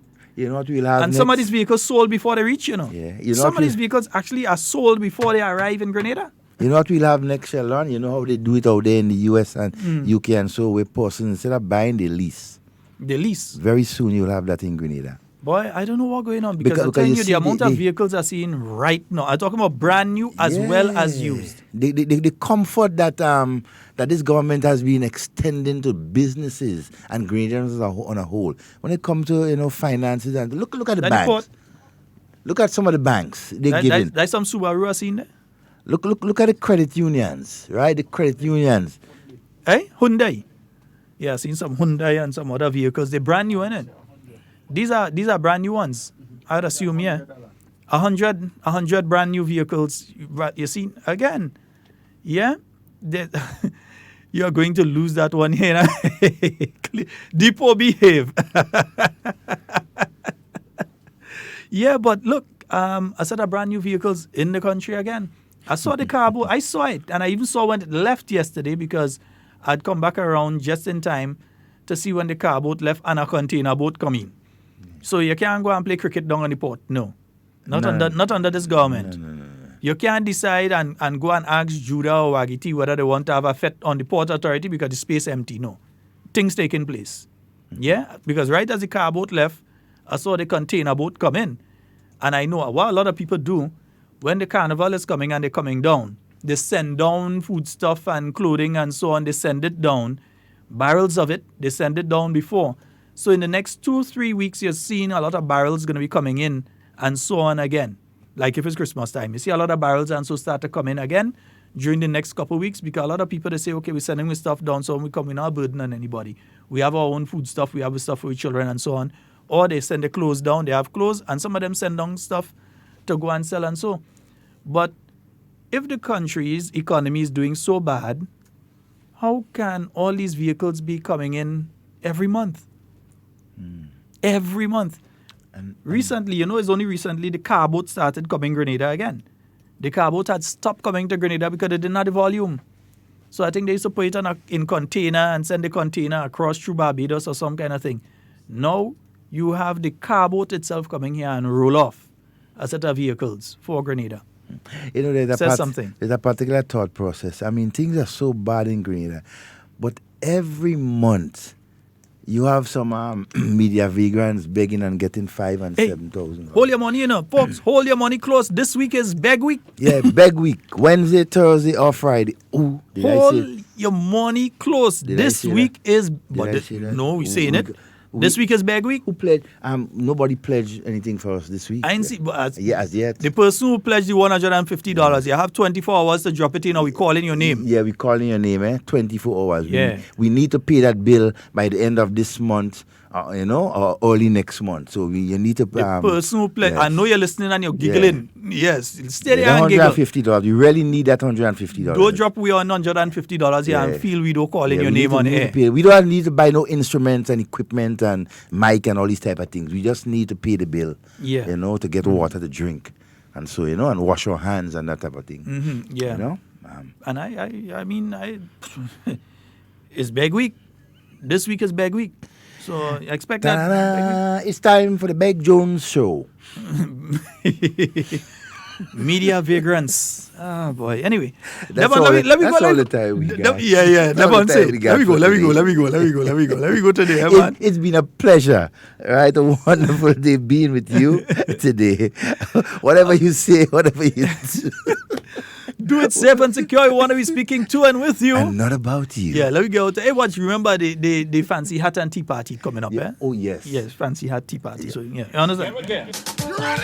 Let me go. Stay up to date with all that's happening with the new national party, NNP. Send us a message via text or WhatsApp on 405-8683 with your name, email, and constituency. Stay in the know with NNP. Get updated. An enchanting evening awaits you as the Spice Mass Corporation and the National Queen Show Committee present an evening of fashion. It features the 2019 Carnival Queen contestant, an evening where fashion and beauty collide. It's on Sunday, June 30th at the Port Louis Marina from 5 p.m. Tickets are $30 and includes a complimentary glass of wine on entry and discounted pizza. An evening of fashion, Sunday, June 30th at the Port Louis Marina, featuring the 2019 Carnival Queen contestant, Spice Mass. Many events, one carnival.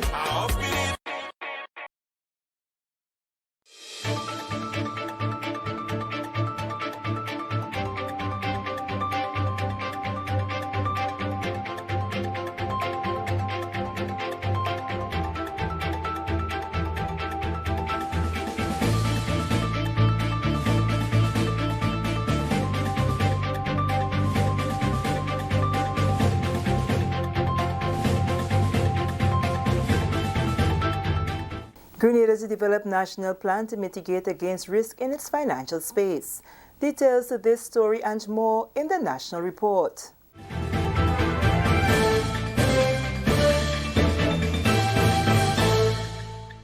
Welcome back. With the news for Friday, June 21st, I am Sherry Noel. Grenada will seek to develop a national action plan to mitigate against the vulnerabilities discovered during its risk assessment process.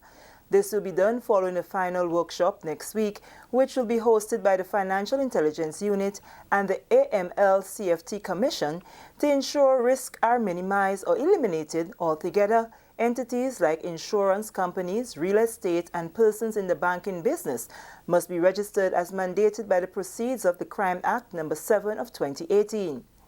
Registration of the entities allows the Anti-Money Laundering Commission to have a sense of the type of risk the entity can input, which will then give the Commission the opportunity to adequately deal with the relevant entities.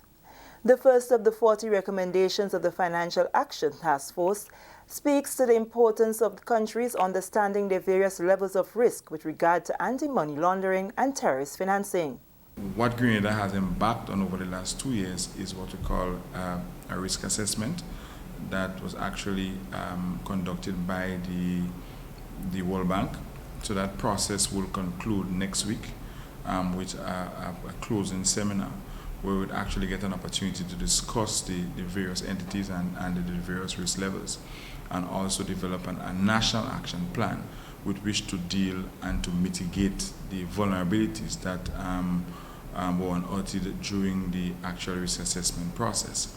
So as a connection to that legislation would assist us to have what we call ongoing and consistent assessment of the various levels of risk that exists within the financial space, of course, among the regulated entities and the entities that are conducting relevant business. Head of the Financial Intelligence Unit, Superintendent Tafawa Pear, says registration forms can be filled on the site or downloaded and done manually by the entities, after which a registration fee must be paid at the Treasury. There is a 30-day period for the Commission to vet information to ensure accuracy, following which entities will be issued a certificate showing they have registered with the AML Commission. What is the value of such a certificate? It therefore means that while you go on to conduct additional businesses, for example, where you go to open an account at a bank or some other financial institution, it would say to that institution that, look, I am registered, I have an understanding of my level of risk, I have a relationship with the FIU and the Commission, I understand what it is to file a suspicious activity report, that I also have a written anti-money laundering policy, and so I'm actually ready for business. Now, the institution that you enter into that relationship with would feel much more comfortable and can now determine what level of risk you impute to their own institution and determine how you go forward. Close to 28 entities have already registered. Registration is done annually, at which time the fees must be paid. The largest fee of $500 applies to entities like credit unions, insurance companies, real estate companies, and brokers. The fee for non-profit organizations is $100. Grenada is said to benefit yet again from a United Nations implemented initiative, which will aid in combating abuse of all forms. The Spotlight Initiative is a global multi-year partnership between the European Union and the United Nations to eliminate all forms of violence against women and girls by 2030. The initiative will provide technical and financial support to the country in an effort to end violence of all forms against women and girls. Delroy Louisa has the details. A team of representatives from different UN agencies, including the United Nations Development Program UNDP, United Nations Entity for Gender Equality and the Empowerment of Women UN Women, the UN Population Fund, the United Nations Children's Fund UNICEF, the International Labour Organization the ILO, and the Pan American Health Organization PAHO was in Grenada on Wednesday to launch formal consultation on the Spotlight Initiative. The Spotlight Initiative is one which was formed to respond to all forms of violence against women and girls, with a particular focus on domestic and family violence, sexual and gender-based violence and harmful practices, femicide, human trafficking, and sexual and economic exploitation. The team met with representatives from various sectors including civil society, various government and non-governmental organizations, seeking their input on the initiative. UN Resident Coordinator for the Eastern Caribbean and Barbados and Mission Leader Didier Trebuchet speaks to the implementation of such an initiative in the Grenadian context. We really aim to respond to the priorities and the gaps that the various persons would identify, both from government and civil society, and we really look at what would be the priorities in terms of strengthening the legislative and policy framework, which is already very strong. We've noted that Grenada has done a lot of progress in this area, so we are very pleased and we really want to capitalize on this. But we also look at strengthening institutions, looking at the prevention against violence, and looking at data, how we can strengthen data to improve evidence-based policy making, among many others. Coordinator of the National Committee for the Prevention of Child Sexual Abuse, Jacqueline Loris Pascal, is quite optimistic that this initiative will find results. What we need to be doing really is looking at how we can find solutions to this problem, this burgeoning problem, really, shall we say, of child sexual abuse. Now, as I said, it's not only going to do with child sexual abuse, but also abuse on adults, sexual abuse on adults, and of course, domestic violence, in particular, intimate partner violence. I like the way in which it is structured because we're going to be looking at not only a preventative modality, but we're also going to be looking at the structures, the legislation structures, how legislation is impacting on what we do. Grenada is, shall we say, up there in the region. I even surpassed a lot of the persons in the region in terms of the legislative reform. We have a gamut of them. How is that working for us? How can persons, what is the situation of access to justice? When we have access to justice, how is the criminal justice system working for us? So these are all the questions we're going to be asking and answering under that project. One of the key players in the implementation of the initiative is the Ministry of Social Development, Housing and Community Empowerment, and Acting Director for Social Development, Mrs. Creasy Worm-Charles, welcomes such a timely initiative. I think this is very, very important for Grenada. It augurs well for us. It is in line with the government's objective, 2019 to 2021, in terms of working insistently against ending child sexual abuse and abuse on a whole against women and children. So this is very, very important for our country. It's a stepping stone really in terms of bringing justice, to children who have been victims of abuse. And not just only that too, but technical assistance for our key stakeholders, increasing their capacity to respond in a better way in terms of ending child sexual abuse and even intimate partner violence and domestic abuse in all forms. Approximately 2.4 million euros will be expended in this initiative, which will be implemented over a 3-year period. For the National Report, I'm Delroy Lozan. This is the National Report. More news after the break. Every summer, the Spice Island of Grenada is transformed into the Caribbean's biggest party, Spice Man.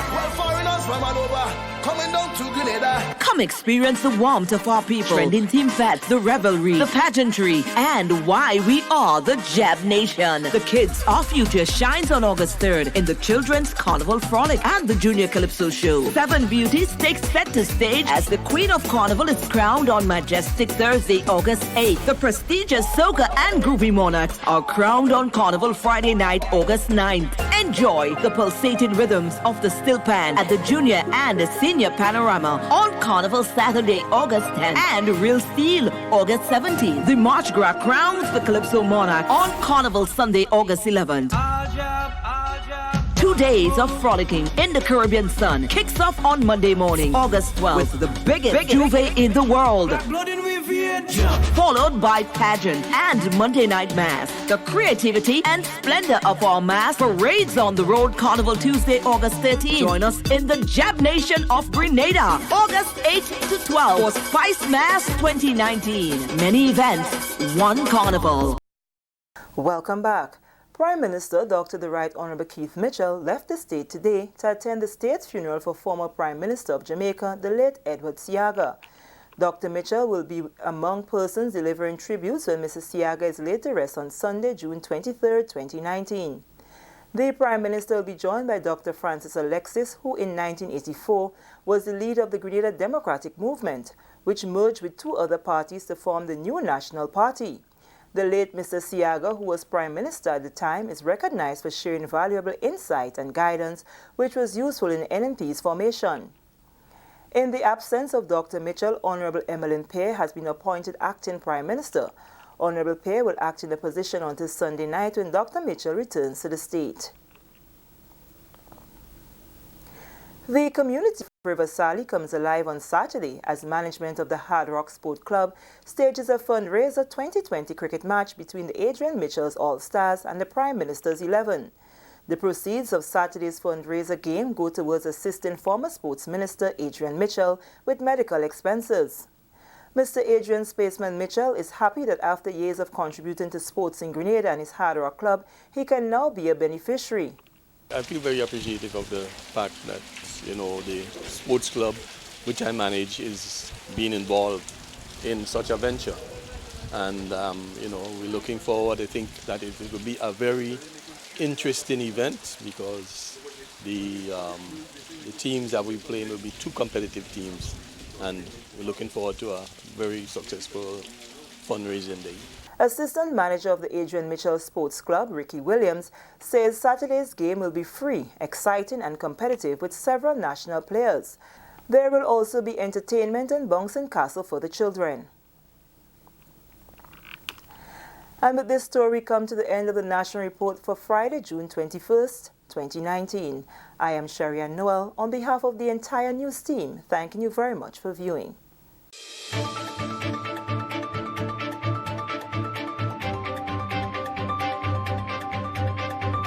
Stay up to date with all that's happening with the new National Party, NNP. Send us a message via text or WhatsApp on 405-8683 with your name, email, and constituency. Stay in the know with NNP. Get updated.